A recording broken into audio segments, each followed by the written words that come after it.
Então, vamos lá, bater esse papo sobre Latour. Então, é o seguinte, Latour, infelizmente, faleceu em 2022, como vocês sabem, ou a maioria sabe, e isso criou uma onda interessante de pesquisas e grupos de estudo e análise, mais do que acontecia antes. Latour é uma figura que começou nos estudos de ciência, na década de 80, ele vem de uma família católica, essa informação não é aleatória, porque a forma como ele lida com a religião influenciou bastante a forma como ele lida com a ciência e a própria metafísica. Por exemplo, para Bruno Latour, na década de 70, 60, quando ele imaginava Deus, ele não imaginava um Deus transcendente ou distanciado. Se você perguntasse para o Latour da década de 70 quem é Deus, a resposta dele seria: Deus são as associações, são as conexões, são as parcerias, são os encontros. Ou seja, quanto mais eu conheço sobre Deus, mais Deus ganha potência e força. Que é uma visão religiosa, uma visão sociológica bem comum. Se você for para a arena oposta dos sociólogos críticos, entre aspas, bastante criticados por Latour, como Bourdieu diria o contrário. Se eu revelo os detalhes da religião, os bastidores do fazer da esfera religiosa, menos eficácia teria Deus. Para que Deus funcione, segundo Bourdieu, ele precisa ter suas redes invisíveis, ele precisa ser ocultado, certo? Suas articulações e jogos institucionais e detalhes técnicos ou metodológicos, seja lá o que for. Para Latour é o contrário. Então, desde a década de 70, a gente observa Latour, o católico Latour, que sempre foi católico, nunca deixou de ser. Só que detalhe, esse catolicismo de Latour é bem sutil nos textos, você não vai ver uma defesa explícita, né, do Deus cristão, não é tão simples assim, mas a dimensão metodológica e heurística e até hermenêutica do estudo de textos sagrados está presente também em todo lugar, em todos os textos dele. Ou seja, a realidade ganha potência na medida em que eu revelo associações. Quanto mais associações, sejam elas humanas ou não humanas, mais aquele fenômeno ganha potencialidade. E isso é uma coisa bem interessante. Quando Latour vai, na década de 80, para o estudo da ciência, ele mantém o mesmo raciocínio. Não é apenas a religião que é relacional e prospera na relacionalidade, a ciência também. Embora, segundo ele, né, o Latour da década de 80, a ciência sempre se apresentou de maneira pretensiosa. A ciência moderna, século XVIII, XIX, XX, a ciência sempre se apresentou como aquela que desvela, que revela de maneira inocente, neutra, o que o mundo é.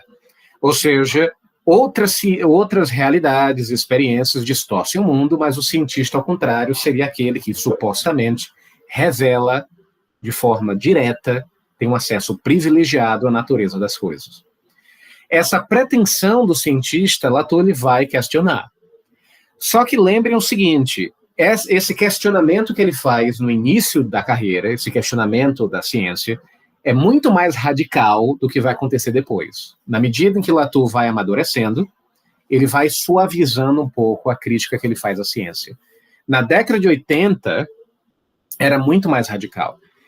Se você pega um texto como Ciência e Ação, ou Vida em Laboratório, são textos muito, em alguns momentos, agressivos com o fazer científico. O cientista é colocado como alguém arrogante, que acha que sabe o que faz, e o objetivo de Latour, por exemplo, é mostrar que, no fundo, esse cientista não sabe bem os detalhes da sua própria profissão. Existem detalhes que ele desconhece. Exemplo, o cientista acha que ele vai descobrir fatos, mas o que existe na prática é uma rede de associações enormes onde esse cientista faz parte.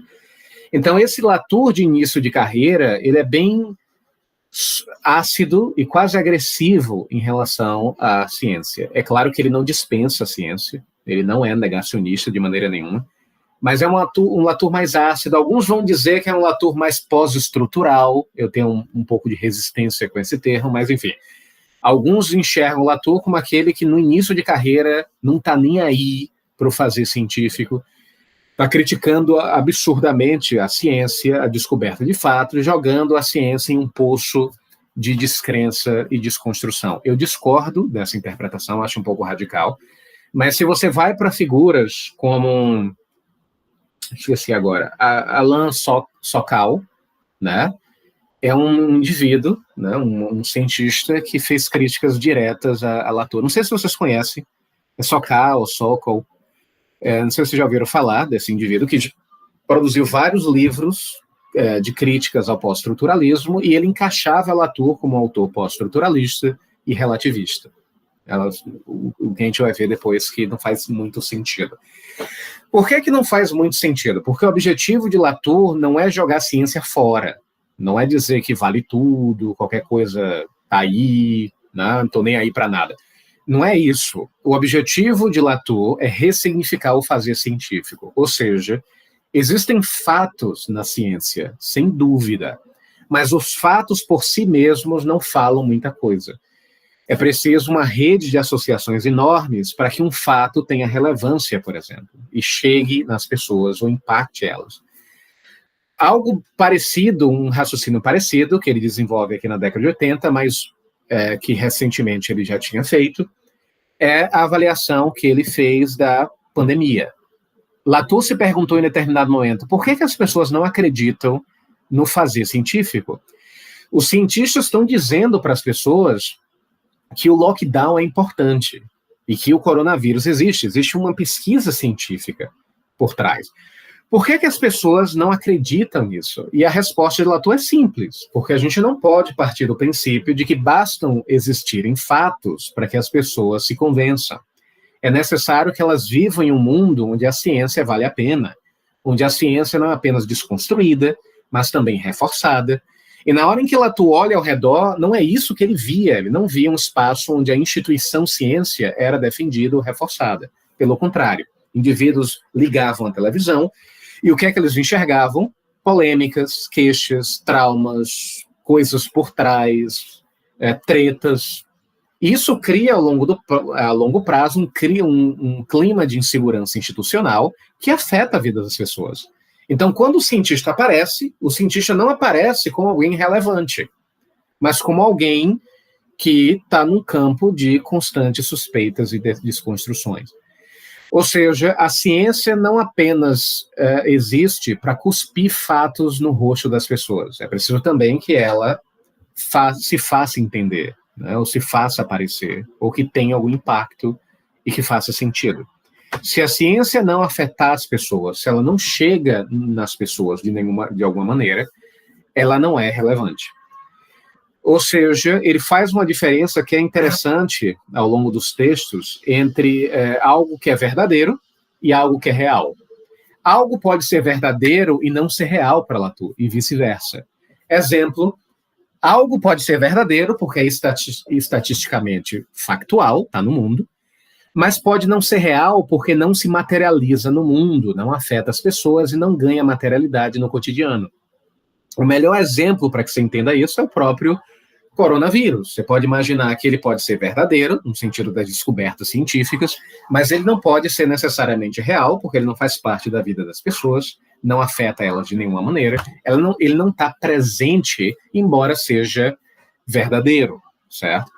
Então, essa diferença entre verdade e realidade é importante para Latour, porque a verdade é um critério epistêmico que define o que é verdadeiro ou falso, mas o critério epistêmico não é o suficiente para garantir a legitimidade do fazer científico, ou seja ele qual for, não só científico, religioso, artístico. Para que essas instâncias, esses jogos simbólicos tenham eficácia, não basta apenas que fatos sejam descritos, é necessário também articulações para que as pessoas tenham interesse. O que é que eu estou chamando aqui de associações ou articulações? Qualquer coisa, publicações, propagandas, enfim, imagens e vídeos e tudo pode ser descrito aqui como associações que a ciência mobiliza para se fazer ver, para se fazer visível, digamos assim. Como vocês já sabem, a gente vem discutindo e criticando essa tal de bifurcação da natureza desde o começo. Desde Horman, existe uma crítica dessa famosa bifurcação da natureza que divide o mundo em duas porções. Existe uma porção do sujeito, que é uma porção subjetiva, a porção da cultura e das interpretações, e do outro lado tem uma porção objetiva dos fatos, daquilo que de fato está no mundo de maneira sólida. Essa divisão também vai ser questionada por Latour, porque Latour não acredita, por exemplo, que a natureza é um espaço vazio apenas aguardando a intervenção dos humanos. Lembrem que para Latour e para outros autores também, Jim Bennett e por aí vai, a natureza tem agência. A natureza não é um polo oposto aos humanos ou oposto ao sujeito. É claro que o sujeito cria sentido, isso é fato. É óbvio que o sujeito cria sentido dentro de circuitos culturais e por aí vai. Mas não só, a natureza também faz isso, os objetos também fazem a mesma coisa.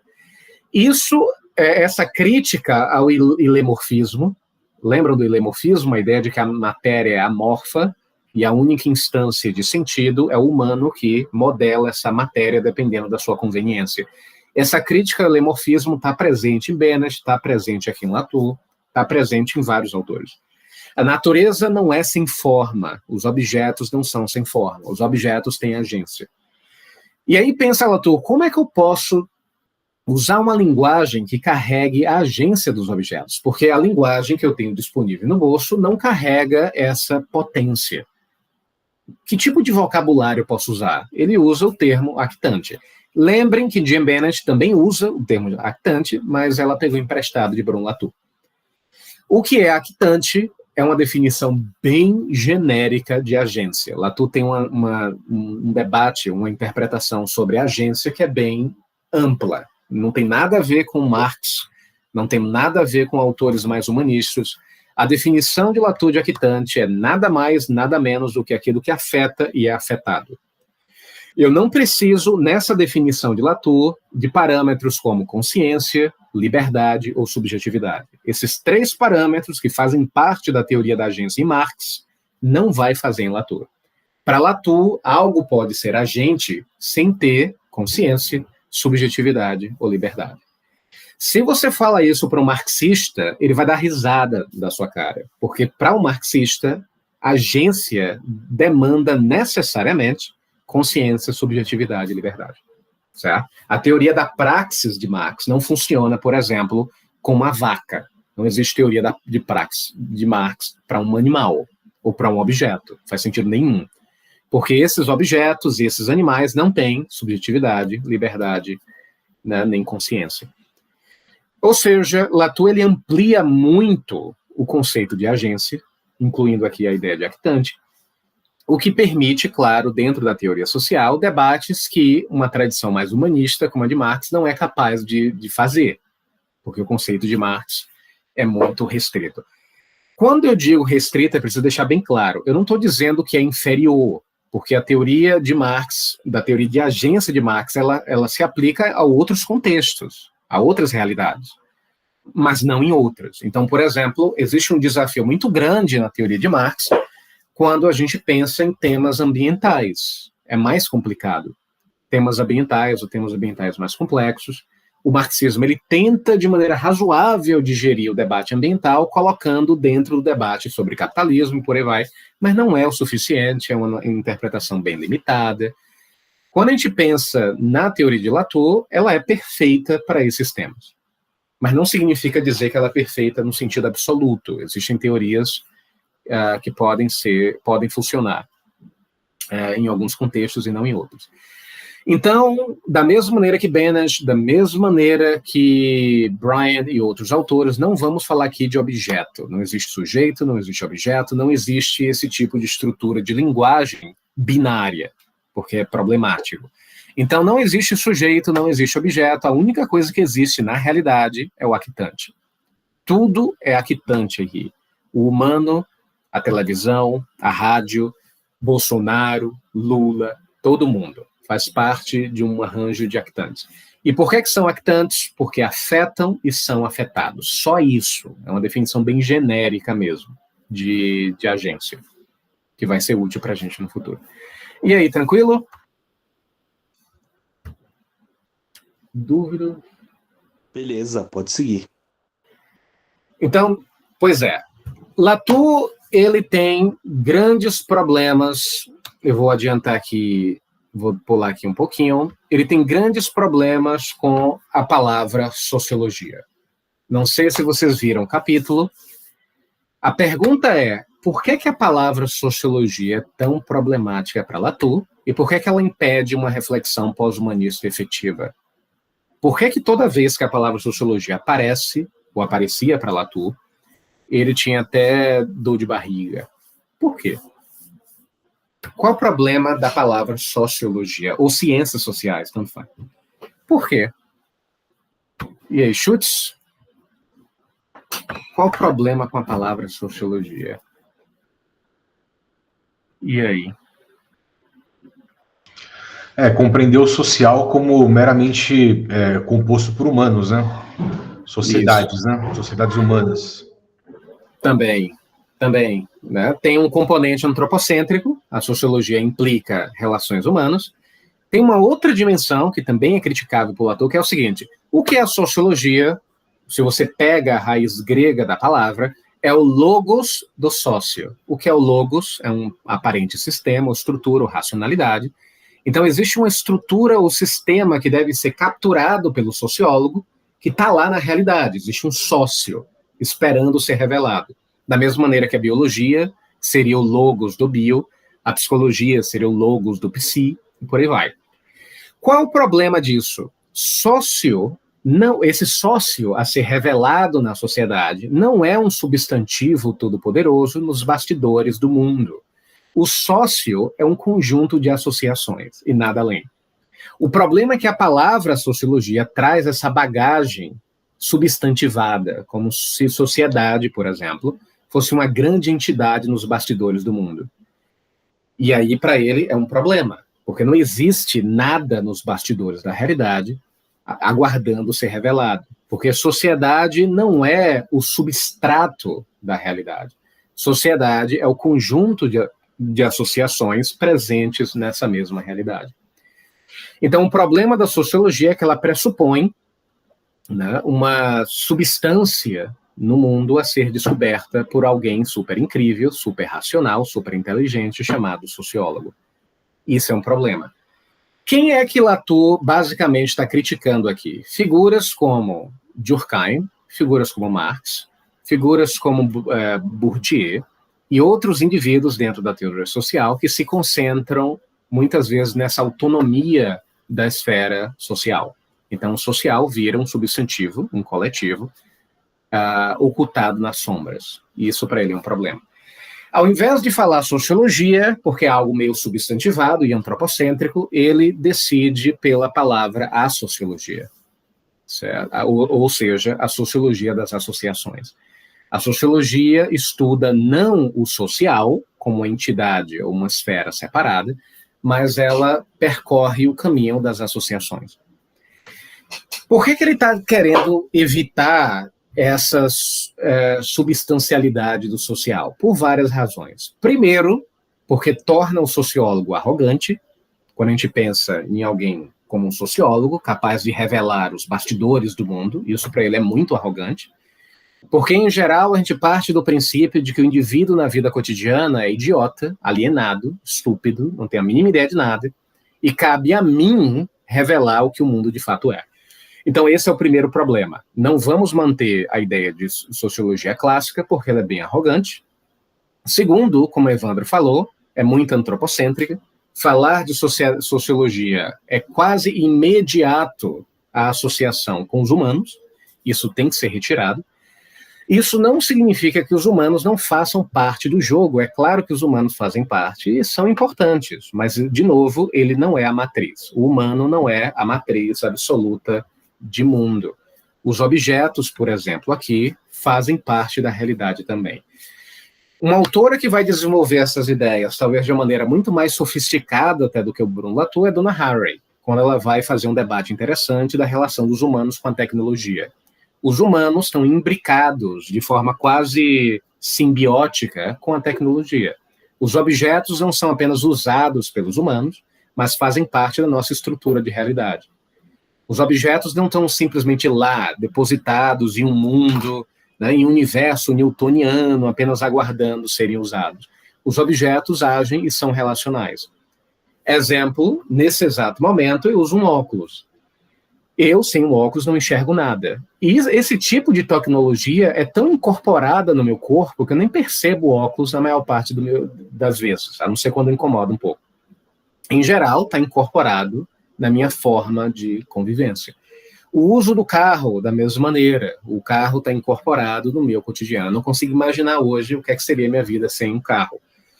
Para vocês terem uma ideia, eu trabalho 50 minutos de distância de onde eu estou aqui.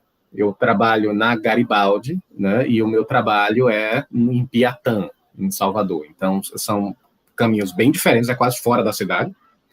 Sem carro, é difícil me imaginar a minha rotina. Minha rotina seria diferente, seria bem diferente. Ou seja, a tecnologia está incorporada na forma como a gente interpreta o mundo, certo? Está o tempo todo fazendo esse movimento.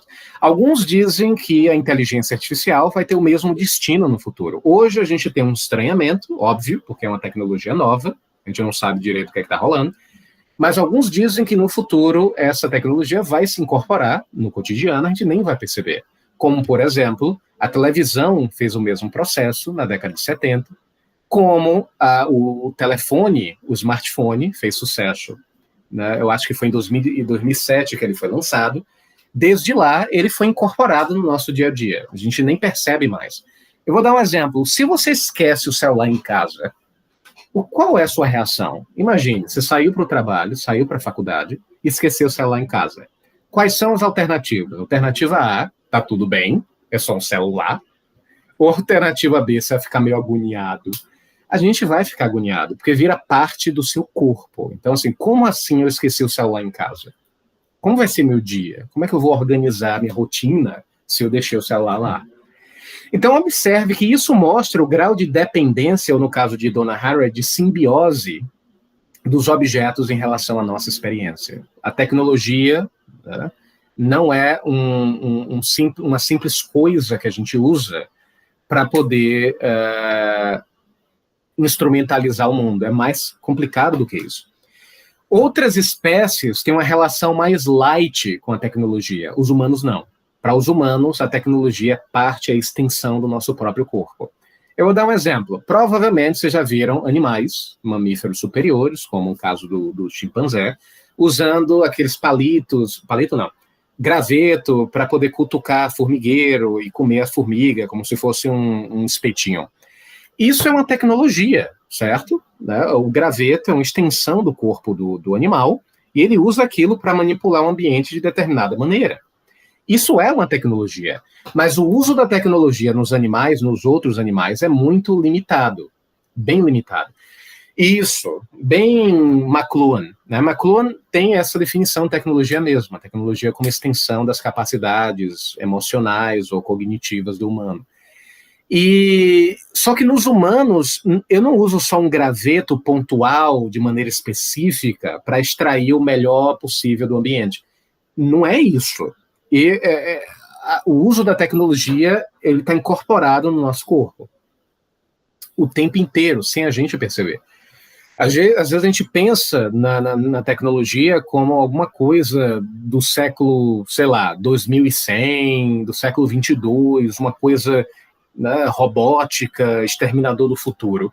Mas é mais simples do que parece, vai dizer Donna Haraway. Porque a tecnologia, como eu falei para vocês, é o óculos que eu uso. O óculos não veio da terra, não brotou de uma árvore. Eu manipulo esse objeto para poder oferecer à minha visão um corretivo, certo? Ou seja, os objetos não estão apenas no mundo, eles fazem parte da nossa definição de espacialidade, de tempo, de realidade. Então é o seguinte, outra coisa, por que ele se afasta da definição de sociologia? Porque muitas vezes nas ciências sociais a gente usa sociedade ou social como critérios explicativos. E vai dizer Latour, não faz sentido nenhum, porque a sociedade não explica nada. A gente deve explicar a sociedade. É muito normal, vocês provavelmente já viram, indivíduos no campo de humanas usando expressões como a cultura está dominando as pessoas, a sociedade está interferindo na vida. Então, sociedade e cultura se tornam termos genéricos que explicam os fenômenos. Para Latour não faz sentido, porque a sociedade ela é o termo que deveria ser explicado. Ou seja, eu não começo da sociedade para explicar um fenômeno, eu começo do fenômeno para explicar a sociedade. A sociedade é um efeito colateral, é no final do processo investigativo, percorrendo o caminho das associações, é que a sociedade aparece. Só depois, bem depois. Não só a sociedade, estruturas, sistemas, coletividades, seja lá o que for, totalidades, aparecem como efeito colateral.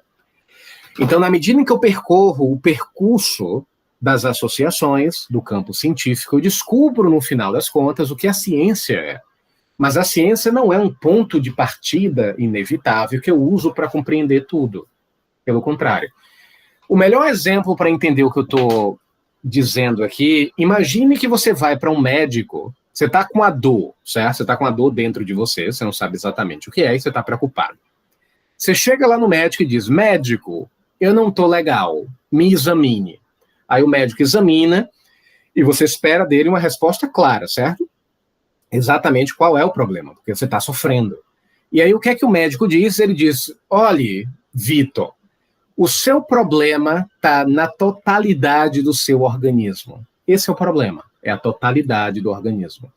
Essa explicação satisfaz eu falar que a causa do sofrimento é a totalidade do organismo. É uma resposta que satisfaz alguém, se o médico diz isso? É o todo, é o coletivo, é a estrutura do corpo, é o sistema corporal que está causando isso. Essa é uma explicação que satisfaz, enche a barriga de alguém? O que é que vocês acham? Por que não? Muito nenhum. Por que não? Por que não satisfaz? Se eu falar que o que está causando o seu sofrimento é o sistema do seu corpo, qual é o problema com esse sistema? Ou essa estrutura? Ou essa totalidade que a gente reivindica como explicação? Qual é o problema disso? É porque você estabelece uma causa que não fica clara, né, Tiago? Ela acaba sendo abstrata, né? Essa totalidade acaba sendo abstração, né? Isso. E então, o que a gente espera do médico? Que ele siga as associações. Eu digo, olha, Vitor, na verdade o problema está aqui numa conexão entre o joelho e a terceira vértebra, que se conecta com o estômago, e tem um tipo de sintonia meio estranha aqui, que está produzindo tal e tal substância, que cria um contraste com a bile, e por aí vai, por aí vai, por aí vai. Ou seja, o que a gente espera de um médico? Uma explicação relacional. A gente não quer um termo mágico explicando o fenômeno. A gente não quer uma estrutura, um sistema, o corpo, a totalidade. A gente quer o percurso das associações. Eu vou ficar tranquilo quando o médico descrever para mim o percurso das associações. De onde vem, para onde vai, a complexidade descentrada desse corpo, como é que está operando. Aí sim vai ser algo concreto para mim, certo? Isso não significa, claro, que eu não vá falar depois de corpo, de estrutura e de sistema. Eu posso, mas nunca como um ponto de partida, que para ele é um dos piores problemas das ciências sociais. As pessoas têm uma tendência de explicar fenômenos complexos através de alguma carta mágica, que pode ser a estrutura, o sistema, a cultura, qualquer coisa. Então, observe que no campo médico ou da engenharia ou de outras áreas, essa explicação genérica não faz sentido. A gente quer uma explicação concreta, específica e relacional. Mas, por algum motivo estranho, quando entra nas ciências humanas, isso desaparece. A gente começa a ser dominado por abstrações. Não existem associações, não existem conexões, existem agora termos mágicos que explicam o mundo inteiro. Então, embora não faça sentido o médico dizer que a causa do seu sofrimento é o sistema do corpo, faz completo sentido você observar isso nas ciências sociais. Alguém dizer que o problema da sociedade é o sistema da sociedade. É muito normal as pessoas falarem isso. E para Latour é um problema, certo? O que existe no mundo são relações e associações. Qual é o meu objetivo como sociólogo? Não é revelar uma substância toda poderosa, bem estruturada nos bastidores do mundo. Meu objetivo é seguir o ramo das associações dentro de um campo metodológico bem específico. Ou seja, vai ter coisas que vão me afetar, outras que não vão me afetar. Um campo, nesse caso de pesquisa, muito específico para mim, né, eu como pesquisador, dentro de uma determinada área de conhecimento, e eu vou seguir essas associações buscando o que é que vai acontecer no final das contas. Então é isso. Vamos evitar grandes abstrações, porque elas não explicam nada. Frases como a sociedade me reprime, para Latour não explica coisa nenhuma. Não faz sentido. Não é que a frase está errada, é isso que eu quero que vocês entendam. A frase, a sociedade me reprime, não é falsa, mas também não é verdadeira. Ela não tem sentido nenhum. Eu não posso nem julgar a frase como falsa para Latour, porque não tem consistência, certo? Como diria os filósofos analíticos, nem falso é, que é uma acusação mais pesada do que dizer que é falso. Quer dizer, você nem falso é. O argumento, a proposição nem falsa é. Porque eu não consigo determinar nenhum contorno empírico ou levemente sólido para determinar qualquer coisa. É apenas uma frase genérica e sem sentido. Porque ela não carrega as associações. Então, diante da frase a sociedade me reprime, o que é que Latour perguntaria? O que é que você está chamando de sociedade? Porque a sociedade é um conjunto bem grande de coisas, e objetos, e humanos, e relações, instituições, e papeladas, e pesquisas, e publicações, e propagandas, e ideologias, e crenças, e farsas, mentiras, e tantas outras coisas misturadas nisso que a gente chama de sociedade. Então, é complexo. Da mesma maneira, por exemplo, numa escala um pouco menor, a gente se sente um pouco ofendido quando alguém estrangeiro olha para o baiano, nesse caso eu, que sou um baiano, e diz, olha, baiano, você gosta de acarajé, porque baiano gosta de acarajé, eu gosto de acarajé, mas enfim, não é um caso não. Mas assim, você baiano gosta de acarajé, gosta de capoeira, isso é o que você é. A gente não gosta quando esse outro, né, reduz a nossa complexidade a um termo abstrato. Eu não gosto de ser visto como o baiano abstrato. O que é que eu gosto de ser visto? Como um baiano, claro, mas que faz parte de um estado extremamente complexo. Isso é interessante. Você tem uma diversidade aí de elementos que fazem parte da nossa região. Da mesma maneira que é estranho falar de coisas como sociedade. Outro termo que é muito popular nas ciências humanas, a gente usa como uma cartada mágica, é o tão famoso, tão curioso, tão popular povo. Povo também pode ser uma carta mágica que a gente usa para explicar alguma coisa que eu nunca sei o que é. Então você observa Lula falando de povo, Bolsonaro falando de povo. Todo mundo fala desse tal de povo e até hoje eu nunca vi quem é. Um dia eu vou conhecer, mas nunca vi. Só sei que está lá, todo mundo defende o povo é sempre pelo povo, sempre. Mas o que é o povo para Latour? É um conjunto de setores diversos de indivíduos, setores muitas vezes em conflito entre si, tentando soberania. Porque no mundo latouriano é um mundo tenso, onde os mais fortes predominam. Ou melhor, quando eu digo os mais fortes, são as associações mais fortes, não necessariamente os humanos mais fortes. Se você tiver mais associações, você implanta o seu pacote de jogo. Se você não tiver tantas associações, você não vai ter tantos pacotes de jogo.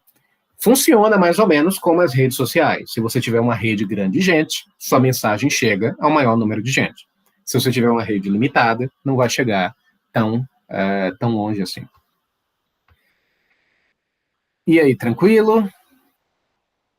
Dúvidas? Deixa eu voltar aqui agora um pouquinho. Sim, então Latour faz várias críticas, principalmente à tradição neocantiana da teoria social, que é uma tradição que prioriza,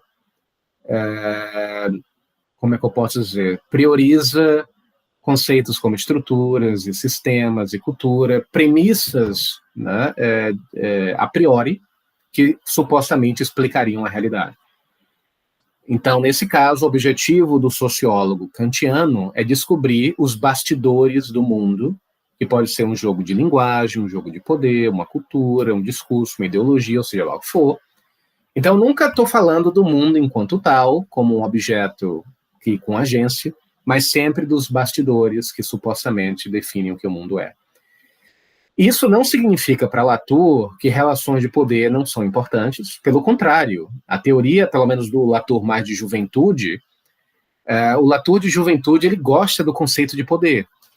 Lembrando que o Latour de juventude, o Latour da pasteurização da França, é um Latour bem nietzschiano. É um mundo de Latour, da década de 80, é um mundo governado por tribunais de força, como ele vai dizer. As instâncias estão lutando o tempo todo, uma espécie de modelo hobbesiano, como diria o próprio Horman. A diferença dessas relações de poder de Latour é que o poder aqui não está apenas no humano, está em outras instâncias. Mas essas instâncias estão em constante batalha por soberania. Deixa eu ver aqui. Oi, Evandro. Evandro falou, Latour usa o conceito de cosmograma para definir o que ele vai chamar de povo, não? Cosmograma, não lembro desse conceito. No Diante de Gaia ele fala, né, que um povo para ele é aquele coletivo que compartilha um cosmograma. E aí ele vai falar o mesmo Deus, a mesma política, a mesma polícia, né, o mesmo poder de polícia, os mesmos arcabouços de compreensão da realidade. Ele até define em quadros isso, né, como que ele organiza os diferentes povos, entre aspas. Ele usa o termo sempre entre aspas, né, mas ele usa o termo nessas obras mais de final de carreira dele, né? Bem interessante, nunca tinha reparado, não, nesse conceito cosmograma. Bem lembrado. Pois é. Então é o seguinte, na teoria social, por conta dessa tradição neocantiana, como é que eu enxergo os objetos? Para Latour, nessa tradição kantiana, os objetos não têm agência, eles são apenas efeitos de premissas nos bastidores. Essas premissas podem ser linguagem, estrutura de poder, discurso, ideologia, luta de classe, qualquer coisa. Então, o que é que o objeto se torna? Apenas um desdobramento dessas matrizes, que eu vou chamar aqui de matrizes transcendentais, como os neocantianos gostariam. Isso para Latour é problemático porque os objetos perdem agência, eles não se tornam aquitantes, eles se tornam, ao contrário, intermediários, que é o conceito que ele usa bastante no Jamais Fomos Modernos e Reagregando Social. O que é um intermediário? É aquilo que transporta e não transforma. Isso que o intermediário faz. Então, o que é um objeto como intermediário? Um objeto que carrega uma informação, mas não transforma essa informação de maneira nenhuma, porque ele é visto de forma neutra, de forma vazia, de forma simplificada, como, por exemplo, a televisão. Para pegar um exemplo do próprio McLuhan. Você pode ver a televisão de várias maneiras. Eu posso ver a televisão como um objeto ideológico. Posso? Posso. Então, a televisão vira um desdobramento de certas relações transcendentais de fundo. Nesse caso, as relações ideológicas. A televisão em si mesma tem alguma relevância nesse esquema? Não. Ela não tem importância. O que importa é o que está por trás da televisão, não a televisão. A televisão aqui é um intermediário. Qual é o ponto de McLuhan? É claro que o conteúdo da TV e a forma como ela é manipulada, ou projetada, ou distorcida, isso é relevante. Mas a mensagem é interessante, mas, ao mesmo tempo, a presença da televisão enquanto tal, ela também faz diferença. Exemplo, não importa muito se, não importa entre aspas, não importa tanto se a televisão, se o meu smartphone está mostrando para mim conteúdos de direita e de esquerda.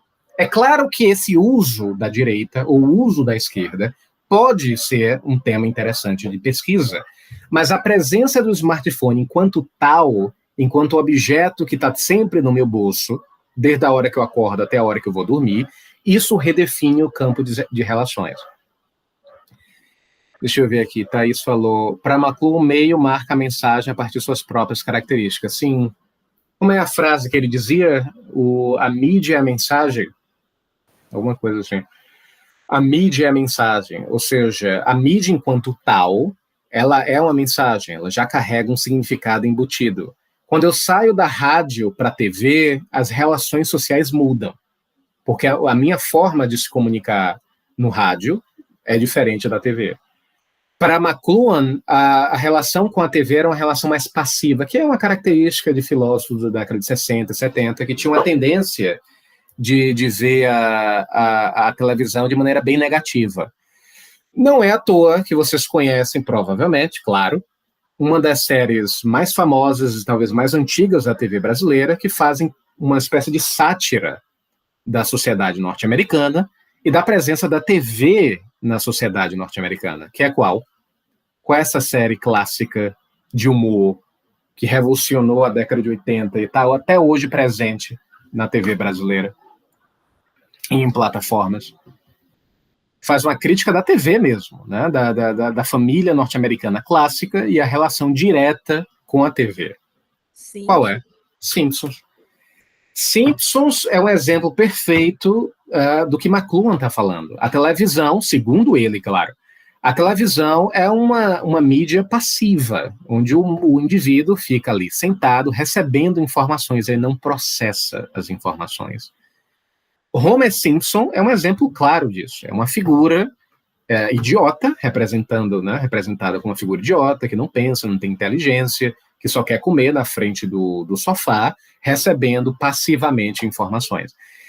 Quando a gente entra no mundo contemporâneo, que infelizmente McLuhan não teve a oportunidade de estudar, a gente tem agora algoritmos, plataformas sociais que têm uma outra dinâmica de jogo, são outras formas de interação. A televisão era passiva, o Twitter não. O Twitter é uma plataforma extremamente ativa. O que isso muda no jogo político? Porque na década de 60 e 70, qual era o sonho nosso? Era tirar o Homer Simpson da frente da TV para que eles fossem para o mundo, agir no mundo, falar coisa, questionar, escrever, também ter agência. Hoje, como eu disse uma vez em um texto, Homer Simpson finalmente saiu do sofá. E agora ele está no Twitter. E ele está digitando, ele está fazendo teorias, ele está questionando o que está escutando na TV. Ele está extremamente agente, ele está agindo no mundo de uma forma inimaginável antes. Mas isso necessariamente é um progresso? Não sei. Qual o impacto que essa hiperagência acontece no mundo contemporâneo, onde todos os indivíduos da extrema-direita à extrema-esquerda estão o tempo todo ativos, em mídias ativas. Eles não estão mais na TV. Eu conheço gente, por exemplo, que nem assiste mais TV, que está o tempo todo no YouTube ou no Instagram, né? Ao mesmo tempo que recebe informação, está ali em seu próprio canal, publicando blogs, em indivíduos ativos. E eu não estou falando só acadêmicos, não. Estou falando assim, um tiozinho da padaria, que ao mesmo tempo vê o Jornal Nacional, acha suspeito o que o William Bonner falou, chega lá na página dele do Instagram e comenta, né? Comenta que o Bonner ele está errado, que na verdade existem raízes ideológicas no discurso de Bonner. Isso mostra uma plataforma que é bem diferente da plataforma da TV, que era bem diferente da plataforma de rádio e que também era bem diferente de uma plataforma como a fogueira, de indivíduos ali em torno da fogueira contando uma história. Cada uma dessas realidades não são passivas, elas redefinem nosso campo de relações. Então, é óbvio que faz diferença se a televisão ela compartilha fake news ou não. É claro, isso é um problema. Faz diferença se a televisão publica 5 horas da tarde, ou divulga 5 horas da tarde, um conteúdo pornográfico. Isso é problemático, isso deve ser revisado e debatido. Mas, independente do conteúdo, a presença da TV na minha sala de estar fala muito sobre mim e redefine a minha rotina, minhas expectativas, a maneira como enxerga o mundo. A geração que cresceu com a TV não é a mesma da geração alfa, que nasceu ali em 2010 para frente, que nasceu praticamente com o celular na mão. Não é a mesma coisa, não é a mesma geração. Aí você diz, mas Thiago, essa criança de 2010 para cá estava vendo o que no celular? Era o conteúdo de direita, de esquerda? Nesse caso, está além disso, independente do conteúdo dela. O fato dela já nascer num ambiente cercado por algoritmos e plataformas sociais redefine a subjetividade dessa criança. Em outras palavras, a televisão é um actante. Ela afeta e é afetada também, assim como outras instâncias no mundo. O problema é que a teoria social, bastante antropocêntrica e neocantiana que é, ela não privilegia os objetos, ela transforma os objetos em puros intermediários, como se fosse um epifenômeno mesmo. A televisão seria um epifenômeno, apenas um efeito superficial das verdadeiras causas nos bastidores, que seriam as estruturas de linguagem, de poder, ideologia e por aí vai. E para Latour, os objetos não são simples intermediários, eles transformam também o mundo que eu vivo. Eu acho que eu mencionei a vocês antes sobre a forma como a gente enxerga, sei lá, o notebook. Nesse exato momento, eu estou dando uma aula. Beleza, eu preparei essa aula. Então, qual é o modelo clássico da teoria social para interpretar isso que está acontecendo entre nós aqui? Simples. Existe o notebook, que é um objeto passivo, e existe eu, sujeito consciente, dentro da cultura, que projetei um plano de aula. O que é que eu faço, então? Eu projeto esse plano de aula em uma superfície midiática chamada notebook. O notebook, nessa versão clássica da teoria social, influencia a mim de alguma maneira? Não. Ele é apenas um intermediário, apenas carrega as informações que eu deposito nele. Mas ele não transforma de nenhuma maneira. Ele apenas projeta, ele apenas serve como um veículo de projeção. Nessa lógica de raciocínio, essa aula seria a mesma aula se vocês estivessem aqui presencialmente. Seria a mesma coisa. A diferença é que eu tenho plataformas diferentes, mas no final das contas, essas plataformas estão apenas vulneráveis à minha projeção de sentido. Seja presencialmente ou fisicamente ou virtualmente, no final das contas, daria no mesmo. Nessa versão clássica da teoria social, quer dizer. E Latour, ele se afasta dessa forma de pensar.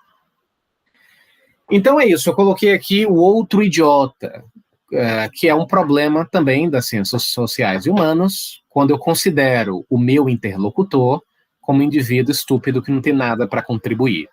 Isso é falso, porque os indivíduos também fazem parte de associações que são relevantes e que podem ser compartilhadas.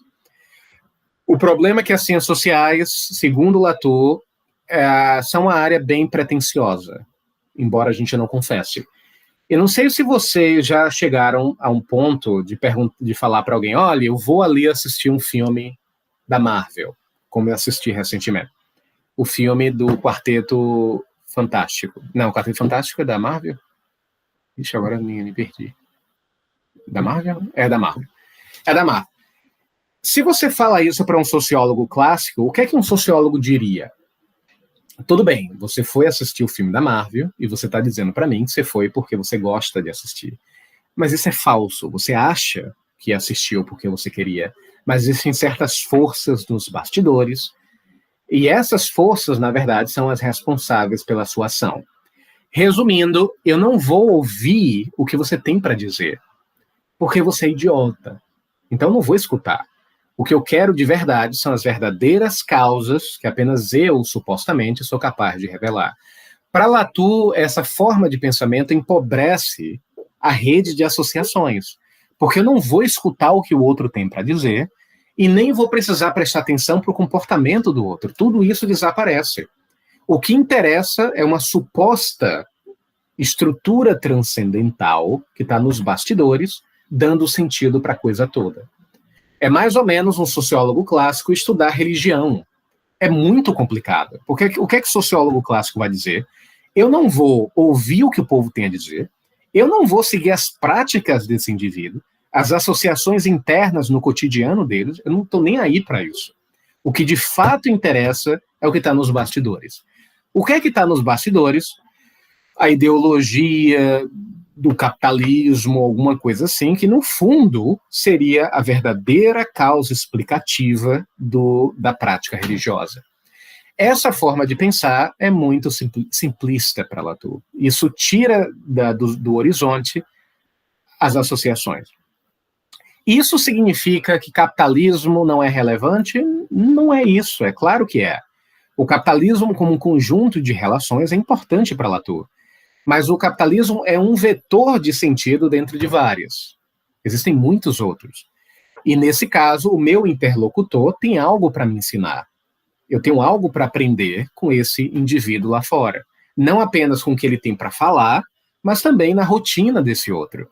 As coisas que ele faz ou deixa de fazer, esse percurso que é bem etnográfico. Lembre que Latour, antes de ser um sociólogo, antes de ser um filósofo, ele é um antropólogo. O que ele faz é uma antropologia da ciência, uma antropologia das relações ambientais, é uma antropologia, no final das contas. E o que é que o antropólogo faz por natureza? Ele busca as associações. É isso que o antropólogo faz. Quando um antropólogo como Levi-Strauss, ele vai para a sociedade Kuna, que vive ali no Panamá, o que é que ele faz? Ele chega lá dizendo que todo mundo é um bando de idiota e não tem a mínima ideia de nada? Não. Ele chega lá e vai fazer o quê? Ele vai seguir as associações. Ele vai seguir o que é que o povo faz, onde eles caçam, o que é que eles fazem, o que é que eles não gostam, qual é o ritual. Isso é o que o sociólogo deveria fazer também, mas não faz. Certo? Ou seja, para Latour, as ciências sociais deveriam se inclinar à antropologia. As humanas deveriam aprender muito mais com a antropologia. Porque a antropologia, principalmente aqui pensando no método básico da antropologia, a etnografia é um recurso fundamental. Porque é um recurso que descentra o protagonismo do antropólogo, porque ele não é o protagonista, quem é o protagonista é o outro. É o outro e as associações onde esse outro faz parte. Lembra de Viveiro de Castro? Viveiro de Castro estudou qual sociedade? Lembram? Foi o Zarueté, no norte do Brasil. O que é que ele foi fazer lá? Seguir as associações. Se Latour interpretasse a prática de Viveiro de Castro, seria isso. Viveiro de Castro foi para o povo Arueté seguir as associações. Um sociólogo clássico jamais faria isso. Eu, como um sociólogo clássico, eu não vou perder meu tempo seguindo as associações de um religioso. Eu vou perder meu tempo. Por que eu perderia meu tempo? Porque eu sei já a verdade da causa, da ação daquele indivíduo. Eu não vou perder meu tempo perguntando nada ou indo até o culto religioso para ver o que está rolando. Isso tudo seria uma perda de tempo para o sociólogo clássico, que muitas vezes ele chama, de maneira pejorativa, do sociólogo crítico, que ele está sendo irônico aqui. O sociólogo crítico, que é aquele sociólogo que enxerga o que os idiotas não conseguem ver.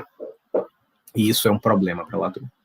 Porque os outros não são idiotas, os outros fazem parte... É claro que os outros não necessariamente sabem tudo, mas eles têm conhecimento sobre algo, esse algo é relevante, e o cotidiano desses indivíduos está cercado de riquezas que deveriam ser consideradas. E aí, tranquilo? Críticas? Sugestões? Ah, sim, tá, isso falou que o meio é a mensagem, E aí?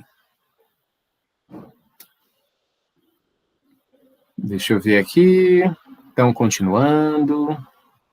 Ele vai dizer nessa passagem, que não deu para traduzir, ele vai dizer o seguinte: oferecendo comentários sobre a inevitável dimensão social do que nós e outros estão fazendo em sociedade, isso tem se tornado familiar, tão familiar, como usar um celular, ou pedir uma cerveja, ou invocar o complexo de Édipo, ao menos no mundo desenvolvido. Ou seja, oferecer a dimensão social como uma cartada coringa que explica tudo, virou algo normal nas ciências sociais. Virou assim, o que todo mundo faz. Como, e aí ele está sendo bastante irônico, o complexo de Édipo. porque vira uma espécie de cartada mágica interpretativa que pode explicar qualquer coisa, desde a sua relação com a novela das 9 até o seu desprezo pelo chocolate de morango. Tudo poderia ser explicado. E para Latour, isso é um problema. Porque se eu sei que a sociedade é a matriz explicativa e um organismo todo-poderoso apenas aguardando ser revelado, por que eu vou me dar o trabalho de fazer uma pesquisa? Inclusive, eu lembro de uma vez que tinha um menino que ele ia fazer um mestrado e ele fez um projeto de pesquisa, ele é marxista, ele fazia parte de um grupo marxista, e ele fez um projeto de pesquisa sobre o empresariado, eu não lembro agora qual empresariado, e era uma relação de classe, eu não lembro agora dos detalhes, mas ele fazia uma pesquisa de campo com entrevistas sobre esse setor empresarial da burguesia, e iria extrair dessa pesquisa certas conclusões interessantes. Só que o projeto dele não passou. E o que a banca disse para ele? A banca falou uma coisa interessante. Ela disse o seguinte: olhe, fulano, sua pesquisa é muito legal, só que sua pesquisa já tem uma resposta aqui. Você não precisa nem explicar, você nem precisa pesquisar esse empresariado, essa burguesia, porque você já traz no seu projeto o resultado de uma pesquisa que você nem fez. Então ele já sabia, por exemplo, que esse empresariado iria mentir, que esse empresariado era ideológico, no projeto, eu não estou falando da pesquisa do cara, não, no projeto para entrar no mestrado, já estava lá que o empresariado era não confiável, de que o empresariado usava um argumento, mas no fundo ele estava disfarçando esse argumento com pretextos. Então, a banca falou uma coisa que é interessante, eu lembro que ela falou, inclusive, algo mais. Ela disse assim, você sabe por que o seu projeto não está bom? Porque ele é perfeito demais. Ele é tão perfeito que você nem precisa entrar no mestrado. Já está feita a sua pesquisa. Você não precisa entrar. Você já conseguiu. Então, a gente não vai te aprovar. Eu estou simplificando o que aconteceu. Mas observe qual o problema na visão de Latour aqui. O problema é que o indivíduo já parte de uma premissa pronta, já existe na realidade uma estrutura toda poderosa que explica o fato das coisas serem como são. Se existe essa estrutura toda poderosa, eu não preciso pesquisar. É simples. Eu não preciso fazer nada em termos de ciência. Porque para Latour a ciência é um espaço de investigação. Latour não apenas enxerga como indivíduo antropólogo, mas também como um pragmatista. Ele se enxerga como alguém da tradição de Dewey, de James. Então, o que é que um pragmatista faz? Segue as consequências práticas de eventos concretos. É isso que um cientista faz também. Então, eu não posso determinar de antemão o que o mundo é. Lembrem que isso é um problema que Horman já tinha apontado também, com o overmining, o undermining. Então, eu não posso estabelecer a priori o que o mundo é. É óbvio aqui que você tem a defesa de uma ontologia plana. Por que a ontologia plana aqui é importante? Porque sem a ontologia plana para Latour, não existe pesquisa científica. Eu preciso partir do princípio de que o mundo é um campo de surpresa. Eu não sei o que eu vou encontrar, certo? Aí você diz, mas Tiago, eu posso ter hipóteses de pesquisa? É claro. Hipóteses fazem parte, embora não seja tão comum nas ciências humanas, pode existir. Você pode ter hipótese de pesquisa, você pode ter intuições, mas isso não significa dizer que você já sabe o que vai rolar. Você não sabe. E muitas vezes o desafio de fazer um projeto de pesquisa, eu já orientei vários projetos nesse sentido, é manter esse tom de dúvida, de suspeita e de admiração na estrutura do texto. Porque às vezes o projeto se torna muito fechado. Isso não é um problema individual, é um problema do campo das ciências humanas como um todo mesmo. Como às vezes a gente passa muito tempo em um grupo de pesquisa só, em um único ambiente, cercado das mesmas pessoas, das mesmas ideias, a gente cria uma certeza meio provisória, sem nem perceber. A gente naturaliza certos termos, a gente não quer explicar certas coisas. Exemplo, se você faz parte de um grupo laturiano e não se abre para nenhum outro e não está em conexão com nada além, você pode correr o risco de falar certas coisas que parecem óbvias, mas não são. Exemplo, se você conversar com um laturiano, ele pode dizer que você está sendo muito moderno. Só que, se você não segue a tradição laturiana, você não vai entender o que moderno é. E se você estiver escrevendo um projeto, você nem vai se dar o trabalho de explicar o que o conceito é, porque na sua cabeça já é óbvio. O que significa não explicar um conceito? É não traçar o percurso do conceito. O conceito parece que sempre existiu. E isso não é verdade. Então, nas ciências sociais é muito comum isso de acontecer. Mais até, talvez, do que outras ciências. Outras ciências são meio que obrigadas, às vezes, a relatar o percurso das associações. Em um laboratório, como um químico, um biólogo, mesmo que ele não queira. Às vezes ele tem que rastrear. Acho que o Gabriel entrou. Deixa eu ver aqui se ele... Oi, Gabriel. Boa noite. Consegue ouvir? Acho que ele está ali. Beleza. Onde é que eu estava? Me perdi agora. Quem é que me ajuda? Das associações, que na biologia, nas outras ciências, você consegue, né, mais facilmente fazer esse percurso das associações, nas ciências sociais não necessariamente, né? Isso. E por uma obrigação metodológica mesmo. O biólogo, às vezes, ele tem que relatar o percurso do que está rolando no laboratório. O horário que aconteceu tal reação, para onde foi, se deu algum problema ou não. E quando entra nas ciências humanas, por algum motivo estranho, esse campo associativo desaparece. E indivíduos começam a usar cartadas mágicas, como a cultura, a estrutura, o sistema, o povo. Isso é muito bizarro para Latour. Porque, ironicamente, as ciências mais duras são mais flexíveis do que as ciências humanas. Ele vai dizer isso em um texto que ele escreveu sobre interobjetividade. Ele vai dizer que que o indivíduo das ciências duras são mais flexíveis do que os das humanas. Os indivíduos das humanas se prendem muito fácil a conceitos genéricos, a estruturas genéricas que explicam o universo inteiro. E, segundo ele, não é bem assim que funciona.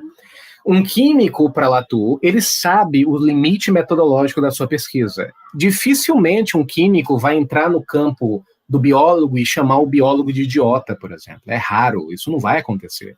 Um químico dizer, olha, biólogo, essa sua pesquisa não faz sentido nenhum, toda a sua cadeia explicativa pode ser facilmente explicada pela química. Esqueça a biologia, o que você está fazendo não faz sentido nenhum, venha para o meu lado. Não faz sentido, porque o químico ele sabe que existe um limite metodológico do que ele pode fazer, até onde ele pode ir. E ele sabe que o biólogo complementa essa dimensão com uma outra pesquisa em um outro campo de estudo. O geólogo, a mesma coisa, o botânico, a mesma coisa, eles envolvem campos metodológicos diferentes. Não faz sentido você dizer que um geólogo é melhor do que um biólogo, ou um geólogo é melhor do que um botânico, porque eles operam em áreas metodológicas diferentes. Nas humanas, vai dizer Latour, a coisa é mais complicada, porque o risco de pretensão é enorme.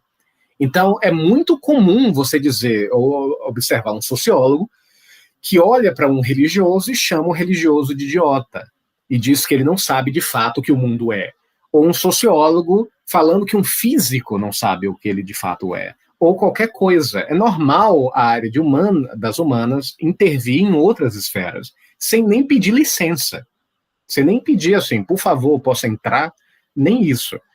Então, de forma irônica, nesse texto sobre interobjetividade, ele vai dizer que as ciências duras são mais flexíveis do que as ciências moles, como as humanas. As humanas são muito mais pretensiosas e muito mais difíceis de dialogar do que as outras áreas, porque as outras áreas têm uma consciência empírica e metodológica que as humanas podem não ter. Um filósofo, por exemplo, pode facilmente perder o percurso metodológico de pesquisa.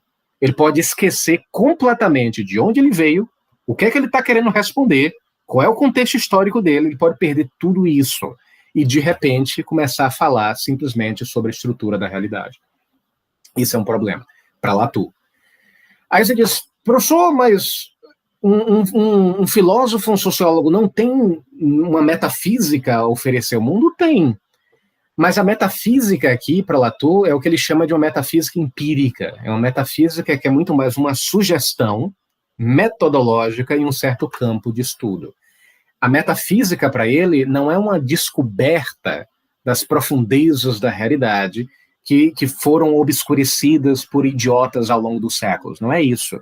A metafísica é uma cartada, é uma sugestão que você joga para poder criar um certo efeito prático no mundo. Lembrando que Latour é um pragmatista, né? Muitos diriam que é o primeiro pragmatista francês, né? Ou talvez o mais popular. Nesse é o que Horman diria. Então, a metafísica é um termo pragmático. Ele só faz sentido se afeta e é afetado. Ele não é uma descoberta, ele é uma proposta em um campo de pesquisa que gera certos efeitos práticos. Isso se aplica, por exemplo, a estudos contemporâneos de Latour, como Latour fez em 2011 com o modus de existência. Os modos de existência de Latour podem ser interpretados de duas maneiras. Da maneira que Latour não gosta e da maneira que ele gosta. Qual é a interpretação dos modos de existência que Latour não gosta? A interpretação que Horman fez de Latour, que Latour detestou. Lembrando que Latour fez um debate com Horman agora não lembro quando, em um livro chamado Príncipe e o Lobo, que foi uma entrevista originalmente, depois foi convertida para um livro. Nesse debate entre Latour e Horman, Horman ficou insistindo com Latour de que os conceitos latourianos eram uma metafísica pura. Assim, no fundo, Latour estava sugerindo um fundamento, um substrato da realidade como um todo. E Latour falava para Horman o tempo inteiro durante a entrevista. Falou, Horman, eu não sou um metafísico. Ou, se eu for um metafísico, eu sou um metafísico empírico. O que é um pouco diferente do que você está fazendo aqui. Os modos de existência podem ser interpretados como o substrato do universo inteiro, ou podem ser interpretados como recursos metodológicos dentro de um campo de pesquisa. Exemplo, os modos de existência de Latour foram produzidos em um contexto histórico muito específico de democracias liberais. O próprio Latour reconhece isso. Não faz sentido aplicar os modos de existência em outros contextos históricos, em outras realidades. Por exemplo, os modos de existência só fazem sentido em um mundo onde as esferas simbólicas têm autonomia e são distintas. A religião não é a ciência não é religião, a política não é religião, cada esfera tem lógicas de funcionamento diferentes. O que faz com que os modos de existência existam. Mas e sociedades onde não existem essas fronteiras, como sociedades que não são liberais, onde a política, a religião, a ciência e a arte são completamente integradas? Os modos de existência de Latour, não é que eles deixariam de existir, mas eles deveriam ser remodelados. O próprio Latour faz um convite para os indivíduos em 2011. Eles falaram, olha, leiam meu livro, mas usem meu livro como um parâmetro para novas pesquisas. Se vocês fizerem uma pesquisa em um outro contexto, uma outra cultura, e observarem que minhas categorias não funcionam mais, troquem as categorias. Pensem em modos de existência de outras formas. Talvez existam outros modos de existência, ou menos modos de existência, ou alguns modos de existência são mesclados em um determinado contexto cultural, sei lá. Ou seja, a gente pode pensar nos modos de existência como um substrato metafísico das profundezas da realidade, ou como um recurso metodológico que realça certos aspectos do mundo. E isso, para Latour, é uma diferença importante, porque o que ele faz é um trabalho antropológico e pragmático. O objetivo é investigar, é pesquisar, dentro de uma esteira metodológica muito específica. O que lembra bastante Whitehead. Whitehead tem uma metáfora legal sobre o voo. Ele vai dizer que pensar em especulação é pensar como em um voo, né, metaforicamente falando. A gente às vezes imagina que especular sobre a realidade é um voo aleatório, sem destino, simplesmente indivíduos falando coisas sem sentido. Mas, na verdade, toda especulação que faz sentido para Whitehead, ela vem de um determinado lugar, ou seja, quando estou voando com um avião, Eu parto de um determinado ponto e eu vou pousar em um determinado ponto. O que é esse ponto inicial de decolagem, de pousagem, ou de pouso para Whitehead? São os instantes metodológicos do fazer filosófico. Um filósofo sempre pensa em um determinado lugar, e pensando em determinados temas, tentando dar conta de determinados problemas, dentro de uma determinada realidade. O filósofo contemporâneo, em geral, ele vem de sociedades liberais, de democracias liberais. Isso não é um dado irrelevante, isso redefine as opções que esse filósofo tem. Então, esses detalhes, esses percursos metodológicos, epistêmicos, históricos e culturais participam do que ele está chamando aqui de associologia. Essas associações fazem parte também, né, de uma simples metafísica.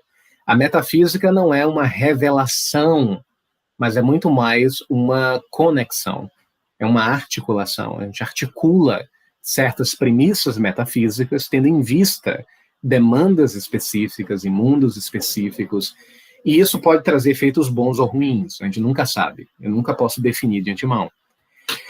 Então, quando Horman diz para Latour, os objetos, eles se retraem, fogem. Aí Latour vai dizer, nossa, Horman, isso é bem interessante, mas isso é uma proposta metafísica que faz sentido, mas é uma aposta que você faz, que abre portas ou fecha portas.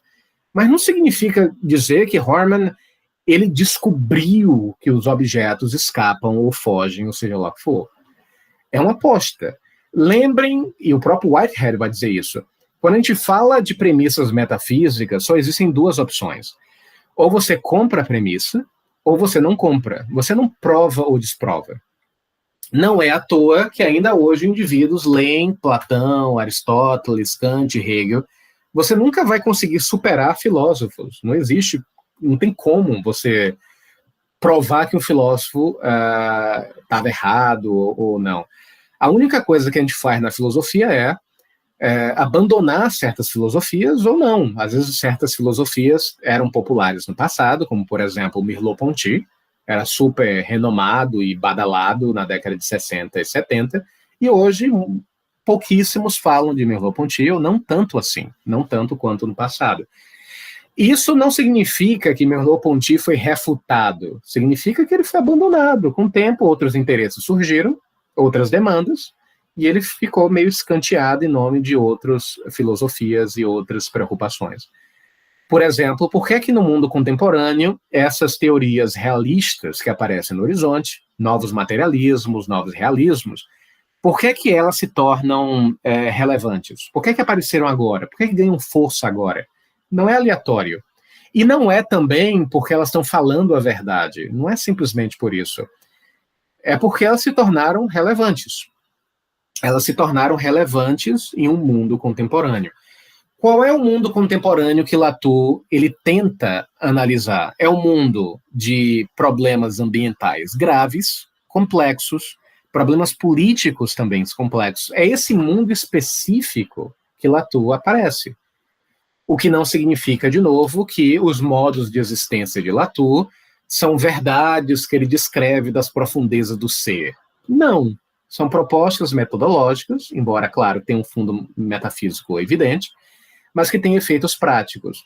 Como eu falei para vocês, a teoria da agência de Latour faz muito mais sentido para interpretar fenômenos ambientais do que a teoria da agência de Marx.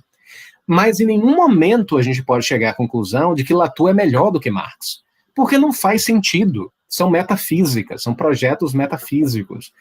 E quando a gente fala de projetos metafísicos, você compra ou não compra. E você vai comprar se você tiver em mente uma determinada demanda prática. E você não vai comprar se você não tiver. Então, como eu falei, eu sempre repito isso, em alguns contextos, teorias como a de Latour não são recomendadas.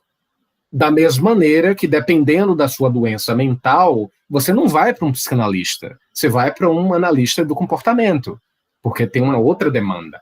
Então, exemplo, talvez se você tiver, como minha esposa, que é psicóloga, diz, se você tiver ansiedade, você não vai procurar um psicanalista.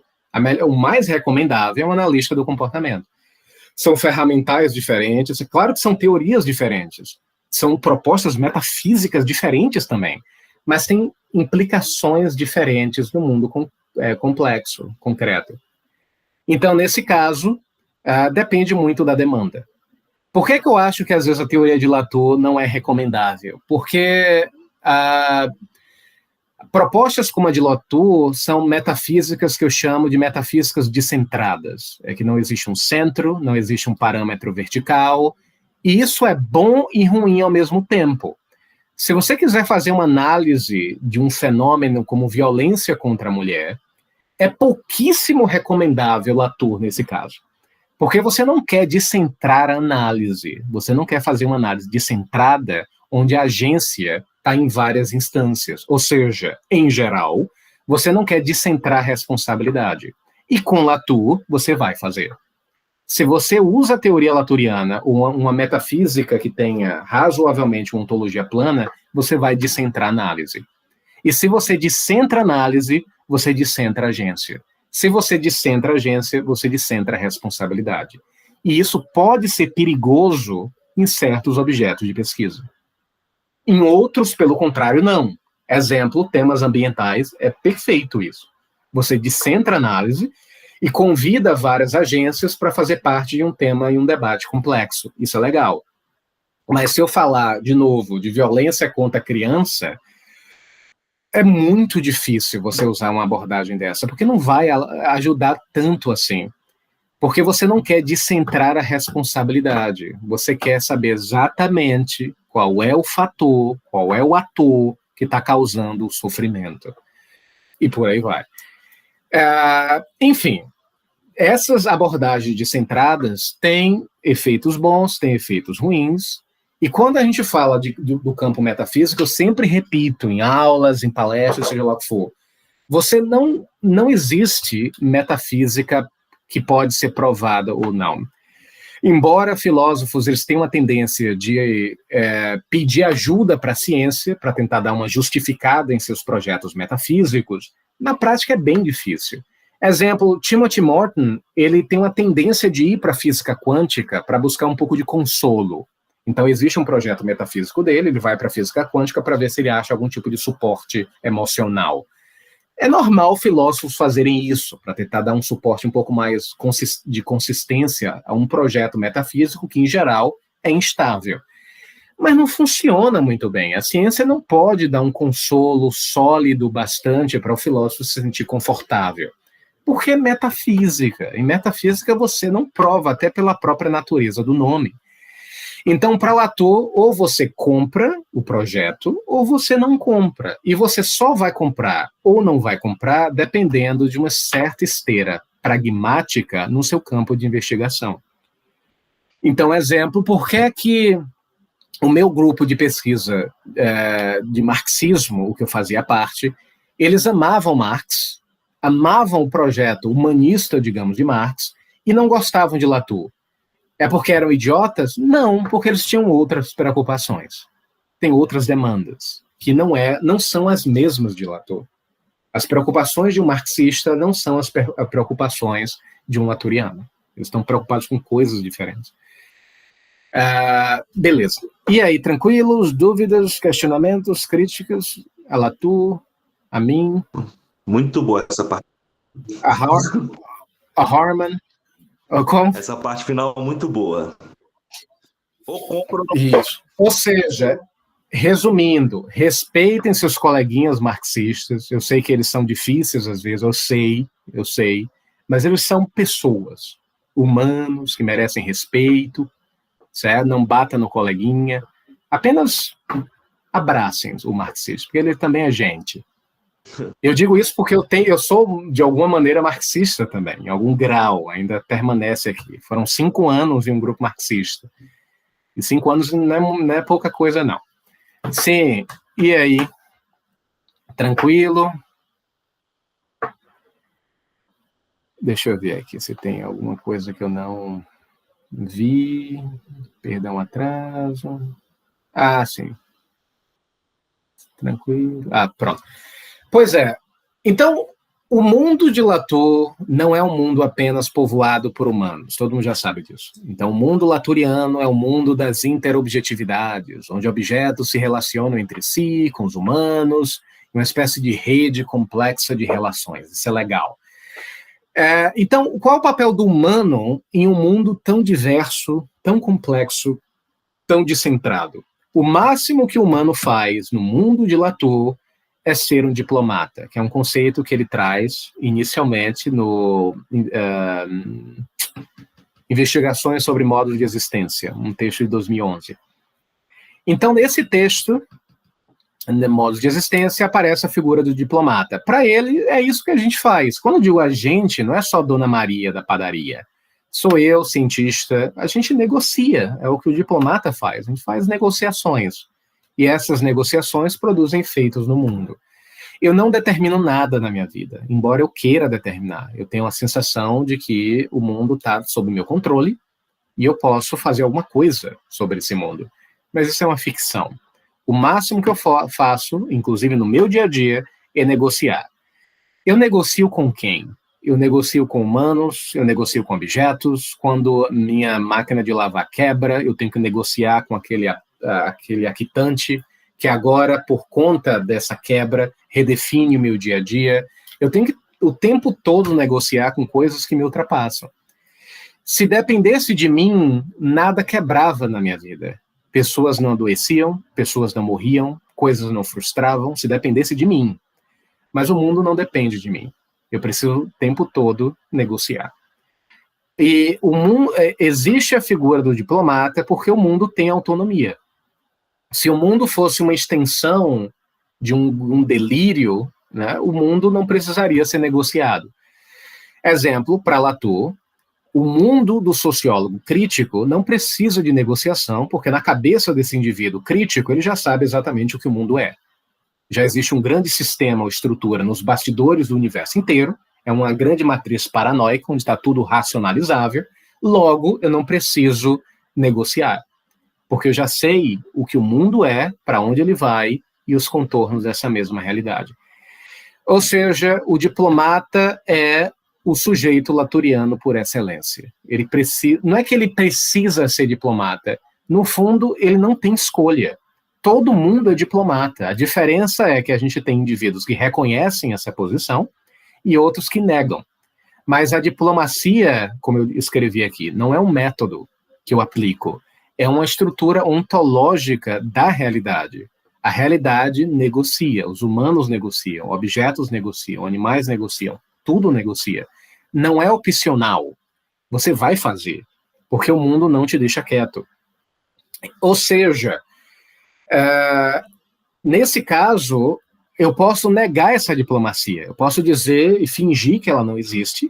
Eu posso negar, posso reprimir ela, mas ela continua atuando nos bastidores. O cientista, por exemplo, quando Latour foi para o laboratório, em vida de laboratório, na década de 80, o que ele vai ver no laboratório? Cientistas negociando. Só que os cientistas, segundo Latour, não reconheciam esse processo de negociação. Eles acreditavam que estavam ali no laboratório apenas revelando fatos. Então, eles eram diplomatas também, mas eles não percebiam a si mesmos como diplomatas. Ou seja, só existem diplomatas no mundo. A diferença é que alguns reconhecem e outros não. Mas é um fato óbvio que a negociação é a regra de tudo. E aí, tranquilo? Eu lembro que eu fiz uma live, não acho que não foi live não, porque foi no YouTube, com André Lemos. Não sei se vocês conhecem André Lemos, né? Um indivíduo famoso, né, da filosofia da comunicação, que trabalha como comunicação. E ele gosta muito do novo materialismo, e ele tem a tendência de ver Latour como materialista. E aí eu lembro que no debate eu falei, olha, talvez não seja tão simples assim, Latour ele tinha um pouco de resistência com o materialismo em geral. Ele gosta do novo materialismo, que é Jim Bennett, esses indivíduos que reformulam o materialismo. Só que o materialismo em geral, ele tem um problema, Porque, em geral, pelo menos nas ciências humanas, quem é de humanas sabe, quando você pensa em materialismo nas humanas, o que é que vem na cabeça? Vamos ver aí se vocês lembram.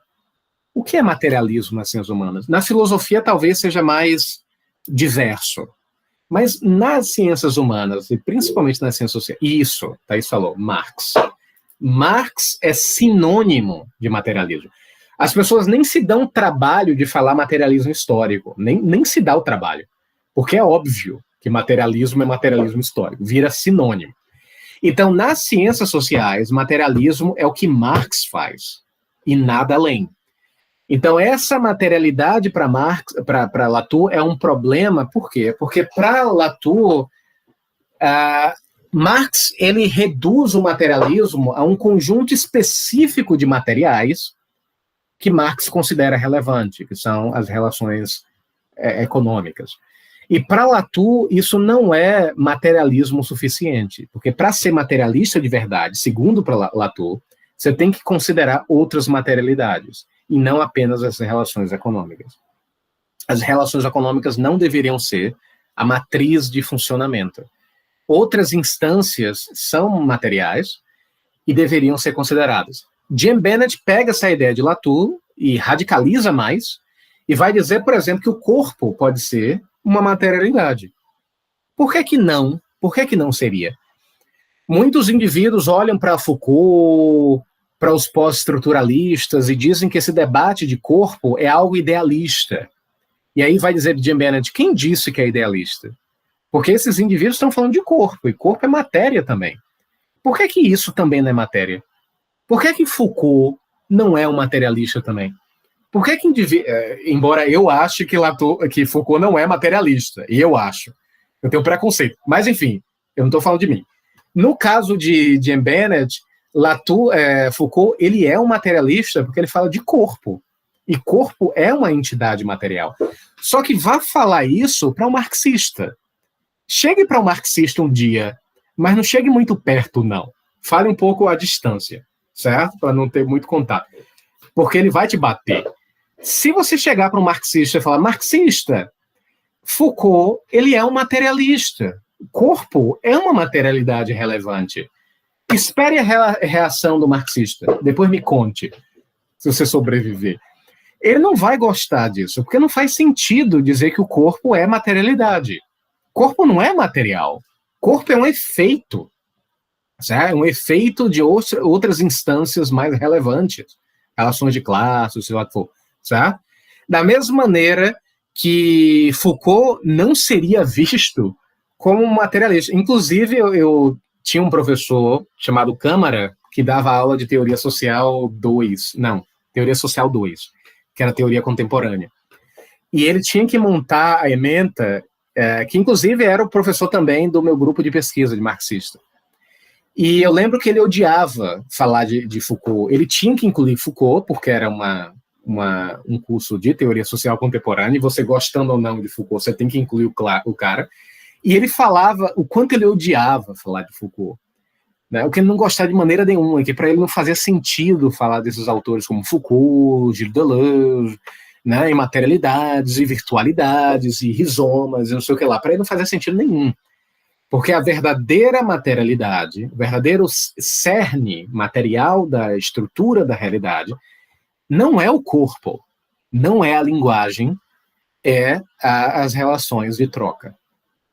Então, para Latour, esse tipo de materialismo de Marx cai naquilo que a gente chamaria, de uma maneira heideggeriana, de uma ontoteologia, onde você estabelece um predicado específico de um ente para representar o campo ontológico como um todo. Então, Marx ele pega uma porção da realidade e generaliza como sendo o fundamento ontológico do mundo como um todo.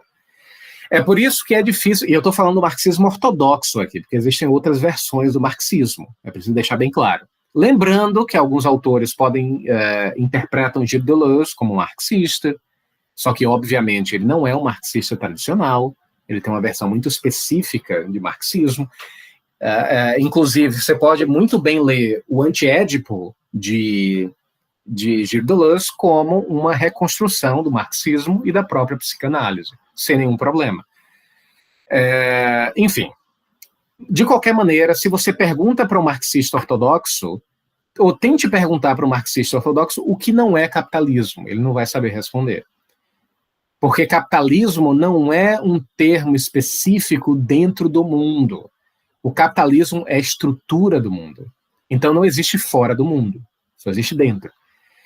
Por isso que a cabeça de um marxista ortodoxo, ele vai bugar, ele vai começar a criar curto-circuito se você começa a fazer perguntas assim, sobre o que não é capitalismo, o que não são relações de classe. Ele não vai entender.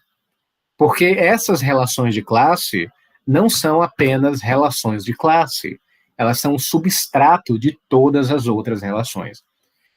Inclusive, se você pega um texto de Marx sobre a família, que ele escreve sobre família, ele vai fazer uma relação interessante entre as relações de classe e o racismo. A base para Marx são as relações de classe. No texto, Marx vai se perguntar, por que existe racismo? Simples, porque existe propriedade privada, existe a noção de posse. Então ele explica o racismo através das relações de classe. Então o racismo existe para Marx. E ele analisa o racismo, ele analisa o machismo, tem textos de Marx sobre machismo. Mas o ponto para Marx é, essas relações se subordinam à relação de classe. Por que mulheres se submetem ao patriarcado? Porque existe a noção de propriedade. Então a mulher é vista como um corpo, que tem esse corpo tem como ele é possuído por um determinado indivíduo que vê aquele corpo como posse, como propriedade. Então tudo é reduzido a um debate sobre relações econômicas e de classe. Isso é o que eu estou chamando de explicação ontológica. Então a classe vira um substrato do universo inteiro, certo? Então não existe nada fora das relações de classe. Não é à toa que até hoje os marxistas têm dificuldade, os marxistas ortodoxos têm dificuldade de gerir debates identitários sobre gênero, sobre decolonialidade, sobre múltiplas epistemologias. Eles têm mais dificuldade porque, em geral, eles enxergam todos esses debates como debates identitários superficiais, que não chegam à essência do mundo, que seriam as relações de classe. Beleza. Lembram que o Latour de Juventude fala de rede, é um termo que, lembrem, não vai se perder na teoria latouriana, mas vai ser um pouco escanteada, principalmente depois de 2011, com a publicação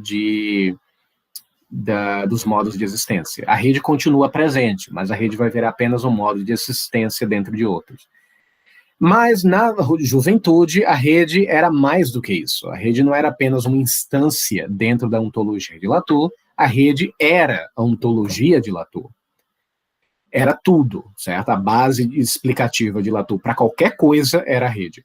Só que lembre que é preciso fazer uma diferença que é muito comum de esquecerem, que é uma diferença entre ontologia ou explicações ontológicas e explicações fenomenológicas.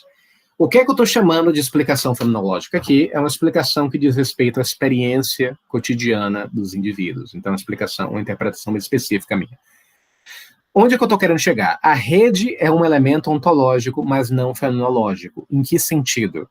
A rede, ela está nos bastidores da realidade, mas não está no campo experiencial de Dona Maria. Quando Dona Maria acorda de manhã, ela não experimenta em seu campo interpretativo ou de vivência a rede. A rede está nos bastidores da vida de Dona Maria, mas não no seu campo de experiência, na sua atitude natural, digamos assim, como diria um fenomenólogo. Na vida cotidiana de Dona Maria, a rede não é um elemento discursivo, não está presente no discurso de Dona Maria, não está presente no campo visual de Dona Maria, no cenário experiencial de Dona Maria, a rede não aparece. E por que eu estou deixando claro? Porque explicações ontológicas não são explicações fenomenológicas. Elas podem existir, se você transicionar do campo ontológico para o fenomenológico, mas não é óbvio. Quando Gilles Deleuze convida o leitor a fazer uma escrita esquizofrênica, seguindo o estilo kafkiano, ele está tentando fazer isso, ele está saindo do campo ontológico, que é um campo do rizoma, das virtualidades, para o campo fenomenológico da própria escrita do indivíduo. Essa transição não é fácil, não é óbvia, mas pode acontecer. Mas o ponto é o seguinte, são instâncias diferentes. Eu vou dar um outro exemplo. Sociólogos têm o costume de interpretar o mundo em termos de estruturas e sistemas. E isso seria o que eu estou chamando aqui de uma explicação ontológica. O mundo é governado, estruturado por certas matrizes específicas. Mas isso não significa que Joãozinho, o padeiro, quando acorda de manhã, enxerga no mundo estruturas e sistemas. Ele não enxerga. Ninguém enxerga estruturas e sistemas no dia a dia. A não ser que você seja um indivíduo especializado, um sociólogo, um filósofo, que tem como profissão e função refletir sobre a realidade. Mas indivíduos não vivem assim. Da mesma maneira que um antropólogo, ele pode ir para um campo de pesquisa e ver a cultura ali. Ele pode fazer um estudo sobre a cultura e os aspectos da cultura. Tudo bem, beleza, faz sentido. Mas se eu, como indivíduo de uma sociedade arueté, quando eu acordo de manhã, né, e abro minha janela, eu não vejo cultura. Não é cultura que eu vejo a realidade, certo? A realidade está ali na minha frente, com espíritos ou com outras instâncias, mas não a cultura. Quando eu vejo minha mãe, quando eu viajo para Pojuca e vou ver minha mãe, eu não vejo um objeto cultural específico dentro de um discurso do século XIX que reproduz um certo modelo de maternidade. Não é isso que eu vejo minha mãe.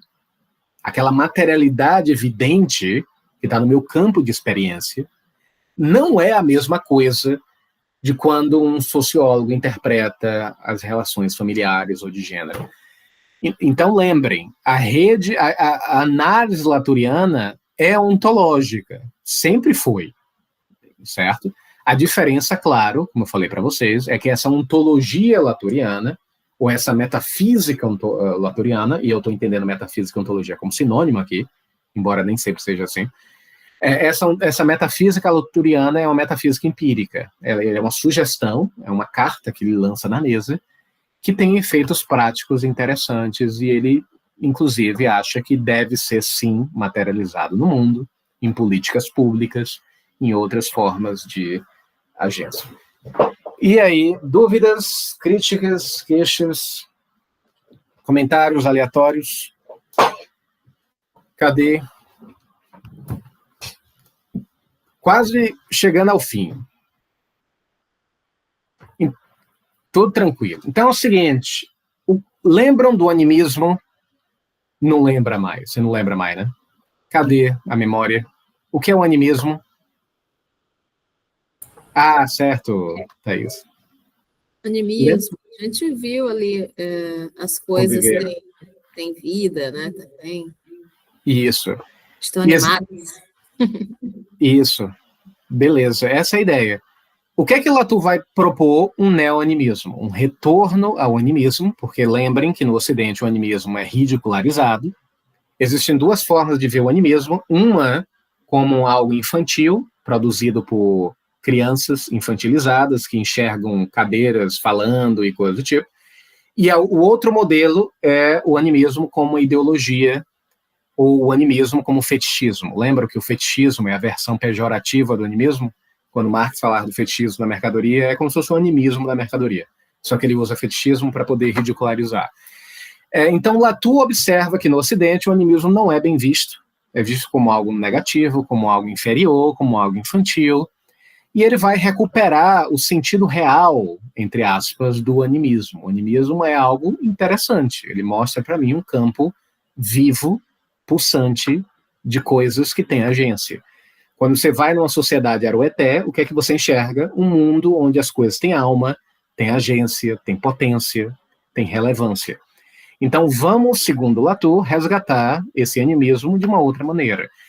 Da mesma forma que Latour vai fazer o mesmo com o sofista. Latour, ele tem um texto que agora não lembro o nome, lamento, onde ele defende o sofista como o filósofo verdadeiro. O que parece irônico, porque quem conhece a filosofia sabe que os sofistas, na maior parte das vezes, são ridicularizados, ou eram ridicularizados por Platão, por Sócrates, e eram vistos, e por Aristóteles também, eram vistos como criaturas inferiores que vendiam a retórica e não tinham nenhum compromisso com a verdade, só existiam para poder manipular as pessoas. Eles não eram de verdade pensadores, eram apenas farsas que vendiam seu trabalho por dinheiro. Para Latour, isso não é verdade. O sofista não era essa figura. Por que Latour acha o sofista interessante? Pense bem, quem era o sofista? Eu estou pensando aqui em Górgias e Protágoras, grandes monstros da retórica que iam para a Ágora argumentar. O que tem de laturiano em um sofista? O que teria de positivo no sofista? Quando Latour olha para Górgias e diz assim, nossa, Górgias é legal. Por quê? O que tem de bom? O que eu aprendo com o sofista? Que, infelizmente, Sócrates não conseguiu ver, Platão não conseguiu ver, Aristóteles não conseguiu ver, mas Latour conseguiu ver. O que tem de bom no sofista? Quem arrisca aí? Que dá um chute. O que Latour atrai? Não, o que o sofista atrai em Latour? Meda? Que medo? Eu tô com medo de falar, porque realmente a gente só fala mal dos sofistas, né? Só fala mal. Vira um charlatão. Na filosofia virou sinônimo de charlatão. Praticamente. Eu já vi isso anteriormente, eu concordo com o Thaís, tá? Eu já li isso anteriormente, desse elogio ao sofismo, e aí tinha muito a ver, Thiago, pelo que eu estou tentando me lembrar aqui, com essa coisa de não chegar até uma verdade, ou algo que seja cravado, absoluto, que eles ficavam em círculos, em discussão, e que isso realmente era o fazer a filosofia, né? Eu lembro de algo nesse sentido, que cheguei a ler, aí Bruno Latour e outros elogiavam eles assim nessa leitura aqui. Também, só que tem um detalhe importante, que é o seguinte: primeiro, tire da cabeça que os sofistas não falavam a verdade. Poderiam existir verdades e fatos que os sofistas traziam, só que os sofistas eles reconheciam que os fatos não eram suficientes, que era preciso o quê? Associações. A retórica do sofista era uma retórica que buscava associações para potencializar os dados ou fatos que possivelmente estariam na argumentação do sofista. Então, para Latour, é falso achar que o sofista não trazia nada de factual. É claro que existiam fatos na retórica de Górgias. Existiam dados, estatísticas, poderia ter. Mas Górgias ele reconhecia que a simples constatação dos fatos não era o suficiente. Era necessário um campo estético de fundo, uma dimensão estética das associações. Então, o que Górgias fazia? Associava ideias e relações e comportamentos e outras instâncias para poder persuadir. Resumindo, fatos não são suficientes. Você precisa associar. Você precisa de aliados retóricos, linguísticos, sociais, culturais, científicos, jornalísticos, e por aí vai. Você precisa de aliados. Quanto mais aliados, sejam humanos ou não humanos, mais eficaz é a sua proposição. Certo? Então, isso que é interessante do sofista. São indivíduos que associam. Eles não estão simplesmente lá descrevendo, como disse Gabriel. Não está ali apenas demonstrando. Falou, olha aqui, como cientistas às vezes falavam isso durante a pandemia, que bastava mostrar os fatos e todo mundo iria entender. E se você não visse os fatos, não reconhecesse os fatos, você era idiota. Na verdade, não é o suficiente. Não é o suficiente simplesmente colocar na tabela quantas pessoas morreram do coronavírus. Olha aqui os dados. Isso não é o bastante. É preciso dar um passo mais. É preciso que esses dados tenham eficácia, relevância, seja algo pragmático, no sentido de que impacta, transforma e performa. E os sofistas, para Latour, faziam isso, muito mais do que Platão, muito mais do que Sócrates. Na verdade, Sócrates e Platão faziam isso também, mas eles não se reconheciam como indivíduos associando ideias. Eles, às vezes, achavam, né, principalmente o Platão, depois da morte de Sócrates, certo? O Platão Esse Platão do mundo das ideias, um Platão de maturidade, ele, pelo contrário, achava que buscava formas sólidas ou algo essencial que estava simplesmente disponível para ser revelado. Mas, no final das contas, os sofistas faziam o que cientistas de fato fazem, filósofos deveriam fazer, e todo mundo deveria fazer, associar. É isso que a gente faz, a gente associa. E lembre, essa associação não é só com linguagem, é com tudo. Então, quando eu publico um texto meu numa revista, eu estou trazendo para mim uma associação, estou criando um aliado para mim, que é a revista. Ou quando eu faço um curso como esse, vocês são meus aliados nesse caso. Porque se vocês forem falar do curso no futuro, vocês vão mencionar o curso de alguma maneira, para o bem ou para o mal. E isso vai criar uma certa identidade, positiva ou negativa para o curso. Esses aliados podem ser fortes ou fracos, poderosos ou não poderosos, mas quanto mais eles existem, mais aquilo tem visibilidade, tem relevância. Lembrem da distinção laturiana entre verdade e realidade. Algo pode ser verdadeiro e não ser real. A Terra redonda é verdadeiro, mas pode não ser real, porque não se materializa na vida cotidiana, não está presente na vida das pessoas, as pessoas não sentem aquilo como algo que é relevante, elas não enxergam o mundo, por exemplo, da ciência como um mundo relevante. Então, aquela presença pode não se materializar. O inverso é real também. Eu posso ter uma coisa que tem realidade, mas não é verdadeiro. E qual é o exemplo que eu poderia dar? Um objeto ficcional, um personagem, que pode não ser verdadeiro, porque ele não está no mundo, não é um estado de coisas, mas é real porque se efetiva, se materializa. Pronto, vamos sair. Beleza. Então é isso. Em geral, obrigado. Alguma dúvida, algum questionamento, alguma sugestão? Teriam bilhões de outras coisas para falar, não dá tempo não. Mas qualquer coisa a gente encerra na segunda, na outra, com alguns detalhes a mais aqui com o Latour. E aí, tranquilo? Obrigado pela presença de vocês. Valeu mesmo. Valeu, Thiago. Qualquer dúvida, joga lá no grupo. Valeu. Abraço. Tchau. Tchau.